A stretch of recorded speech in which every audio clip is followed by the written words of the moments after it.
So the other day I was reading this book and it was falling a little bit flat for me. As I was trying to think through why this book wasn't quite working for me, the thing I kept coming back to was the antagonist. Overall, the book had a lot of things going for it. Really cool magic system, lush world building, the main characters were pretty interesting, but the bad guy was just so boring. In stories, we care about conflict, and conflict is going to come from whatever your book's antagonist is. Sometimes that's a person, sometimes it's a force of nature, or something within the character themselves. At any rate, your main character is only going to be as interesting as the forces that oppose them are. So for today's vlogger's choice, I want to talk a little bit about antagonists that I love to hate. Because they're so important in providing conflict, having a great antagonist can really take your story to the next level. At the top of my list is fan favorite Loki from the Marvel movies, and also from the comic books. What I love and what I think a lot of people love about Loki is that he's very clever and you never really know quite what he's going to do. He keeps you on your toes. He also has just enough altruistic leanings that every now and again you want to root for him, and that makes him all the more compelling as a character. Another of my favorite Marvel villains is Killmonger from the recent Black Panther movie. I thought overall Black Panther had a lot more emotional depth than a lot of the recent Marvel movies, and I think in large part that's due to Killmonger being such a compelling villain. A lot of comic book villains are just kind of evil for the sake of being evil. They just want to take over the world, blah blah blah blah blah.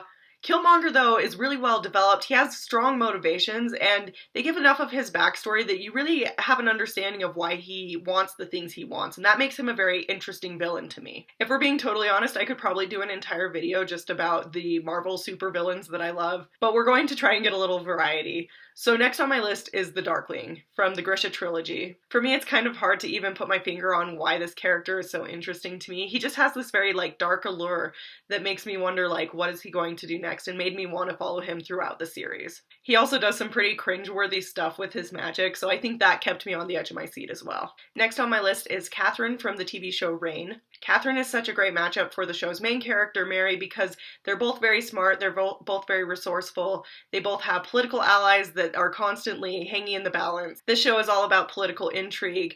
It's a big game that they're both very, very good at playing. There are also a couple times during the series where their political agendas align and they have to actually work together. So it's really fun to see them playing against each other, playing with each other, and just kind of in general wondering who's going to come out on top out of these two very powerful, interesting characters.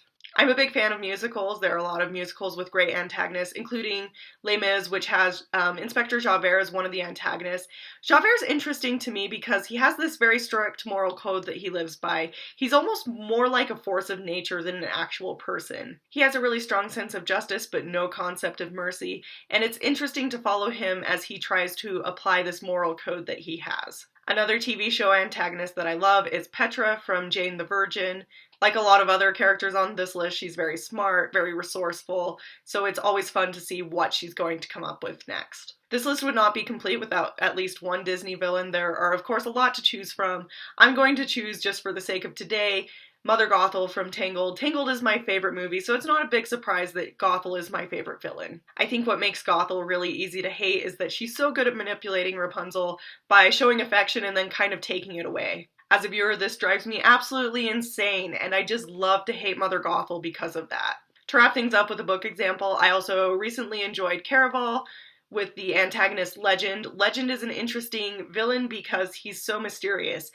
It's hard to know what he's planning because it's hard to know what his motives are. But at the same time, the end of the book really wraps up things nicely and everything he's done makes sense. It was just really interesting to follow him throughout the story and try and figure out why he was doing what he was doing. In short, I'd have to say that a good villain is just someone who's really well matched and well equipped to cause problems for the protagonist. Good villains should be fully fleshed out and just as developed as any of the other characters in the story. These are just a few of my favorites. Tell me in the comments who some of your favorite antagonists are. I'd love to hear from you. And as always, remember to tune in Sunday for a live chat.